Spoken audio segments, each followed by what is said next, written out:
Strong Abyssant signal detected!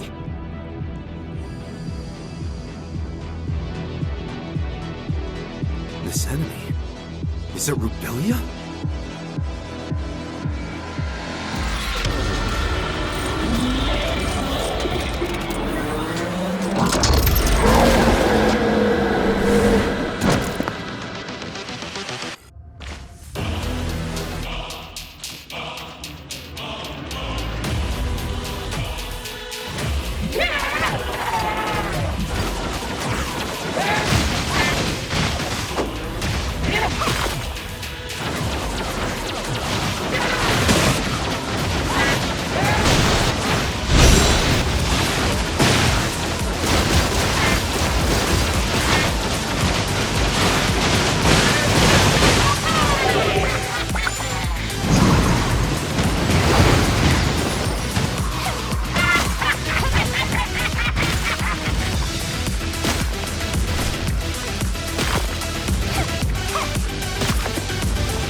Rubelia's body. What did she do to herself? We've detected large numbers of gray space entities converging on your location. Evacuate stat! Understood.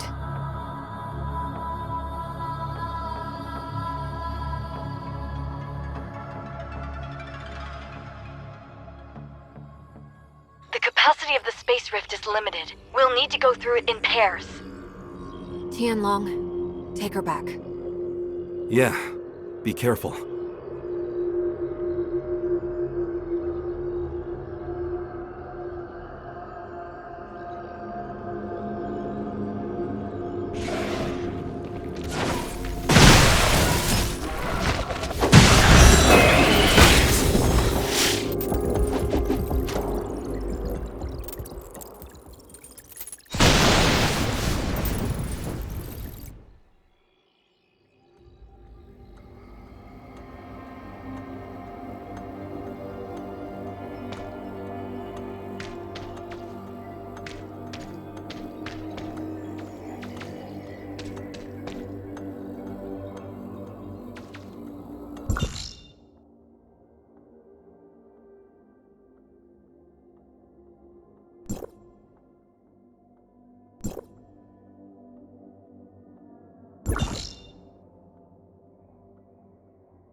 Are you hurt? I'm fine. Don't worry. That's good to hear.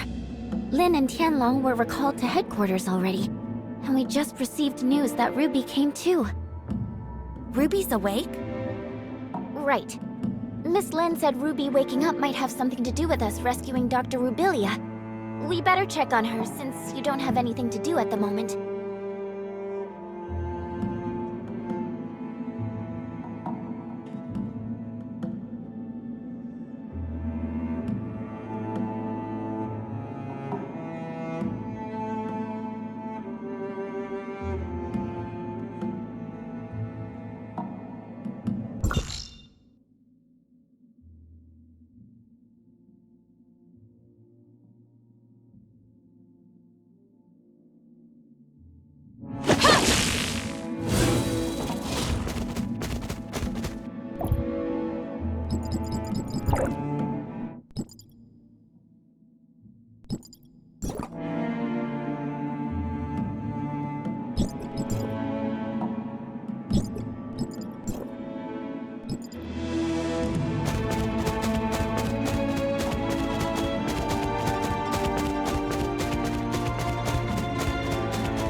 my dreams, there's a red eye in the sky.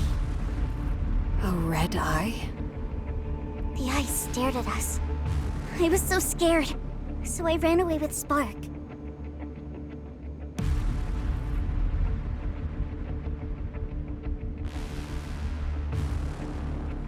I followed Spark and ran.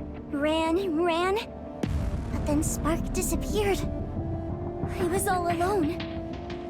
Night fell and then... I don't remember what happened. All I remember is that it was dark and cold. Don't be afraid, Ruby. We're here with you. You're back, Executor. Miss Lynn, how is Ruby? Lyra said that Ruby woke up from a nightmare, but before she did, she mumbled the name Innis. Inners? Innis was the name of the second city built by Meroria to house its increasing population. It's located northwest of Meroria and extends all the way from an underground cave to the bottom of the sea. But Ruby has never been to that underwater city. I don't know how she knew about it.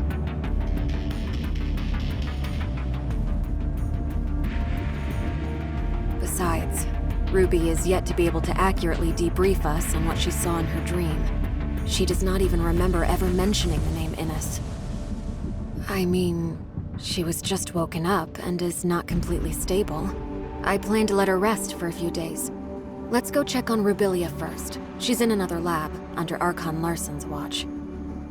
Lynn, are you going away again? We'll be back soon.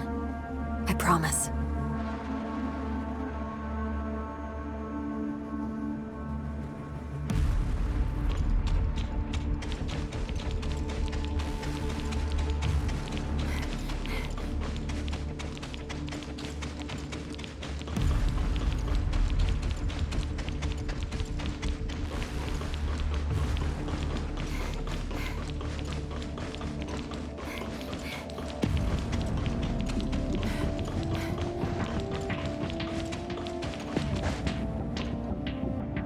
The doctor's brain activity remains at a low level.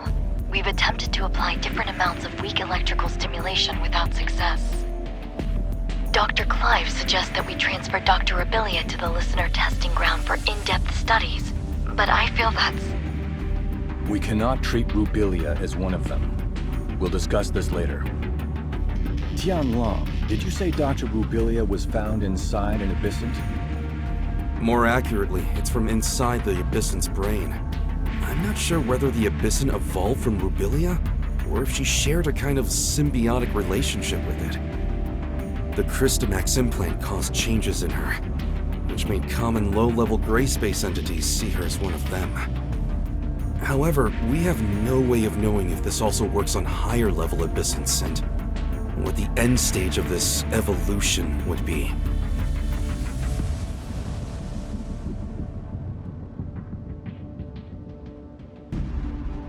Sadly, the doctor is unable to communicate with us. But judging by Ruby's dreams, and how she mentioned Innis, the doctor must have important things to tell us. Ruby said she saw a glowing red eye in her dreams. I wonder if she's talking about that alien ruin in the Abyss. It does resemble an eye in a glance.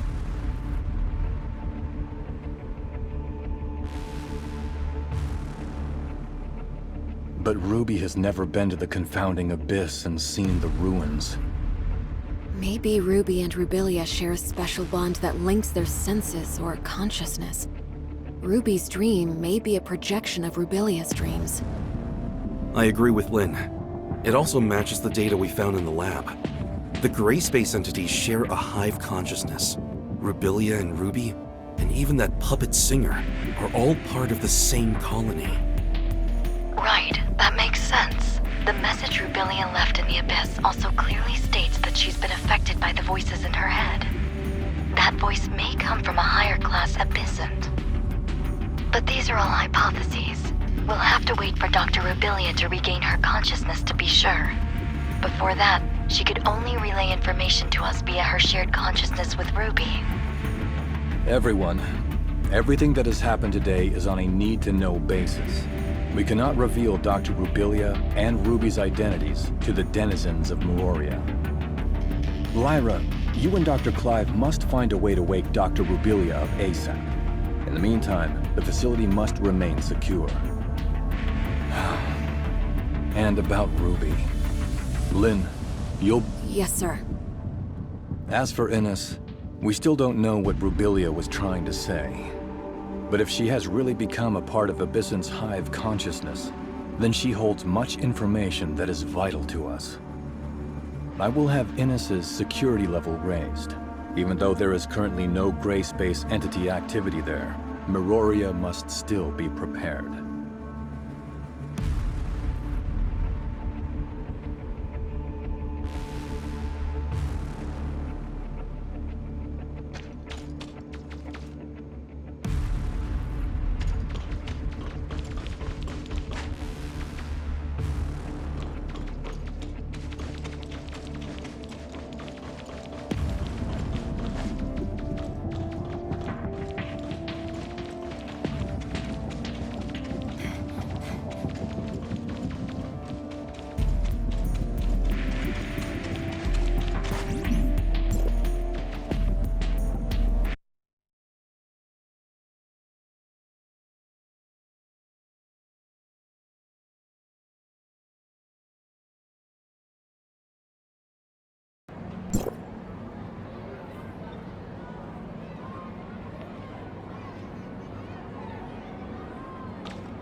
Is something bothering you, Shirley? Miss Lin has been filling me in on exactly what's going on with Dr. Rubilia these past few days. It looks like Miss Lyra and her colleagues might have found a way to rouse the doctor. Her neural activity is increasing every day. But we're all a bit worried about what form exactly our reunion will take when the good doctor wakes. These concerns have prompted Archon Larson to transfer the doctor to the Silver Coast Research Station. What do you think? Do you think Dr. Rubilia will be back to her old self? Or something other than human? I don't think the process has stripped Dr. Rubilia of her human capacity for reason and thinking. Her actions seem to have a clear purpose. Like how she sent a message to Lin using the puppet singer. Or how she made contact with Ruby in a dream to try to transmit a message to Miroria. And when she bravely ventured alone into the Abyss, she also left us with invaluable visual records in her lab and along the way. I think she must have prepared for the possibility that those who might come after her, like us, would need guidance.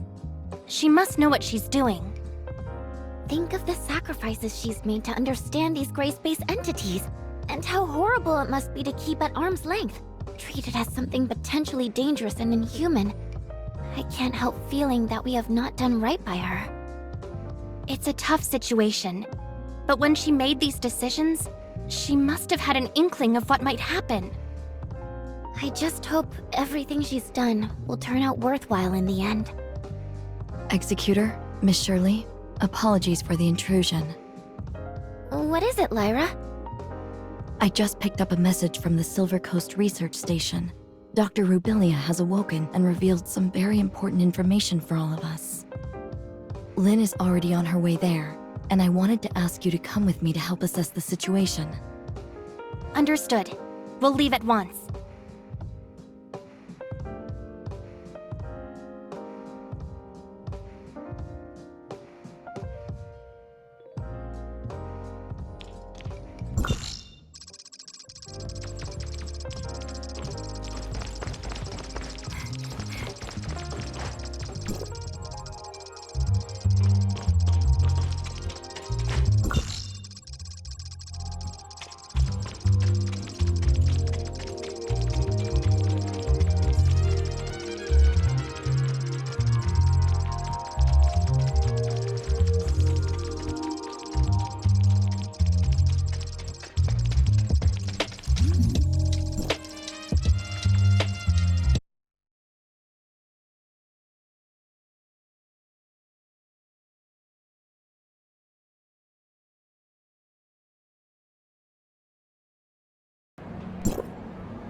The doctor was only able to rouse herself briefly, which allowed for a short interaction with us. Then she returned to her isolation pod. She released some kind of black fog that has obscured all our attempts to observe what's going on inside the pod. Subsequent attempts at communication have met with no reply. I see. And so what did she tell you? She said that large numbers of gray space entities have been summoned by the Hive Mother and are heading for the deep ocean near Innis, where there are some... What's this Hive Mother? A gray space entity that's higher up the chain of command? I'm afraid a definitive answer may require the doctor's input. Our main concern right now lies in Innis. The doctor has already warned us numerous times that the second city is in extreme danger. That is, if we are to trust her words. Archon Larson has already put patrols near Innis on high alert, but recently we haven't received any reports of a gray space entity intrusion, which is perhaps even more disconcerting than if we had. It's possible the gray space entities have found a way to cloak their arrival via an as-yet undetected method. My next question would be, what exactly is attracting them to the area? Director Ava, did Rubilia say anything more detailed in regard to Innis? No, and I'm afraid she did not appear to be in the best state of mind. She claimed to be suffering under the effects of the Hive Mother's will, and that she was not able to interact much at all with us as a result. Moreover, she soon disappeared back into the black fog I mentioned.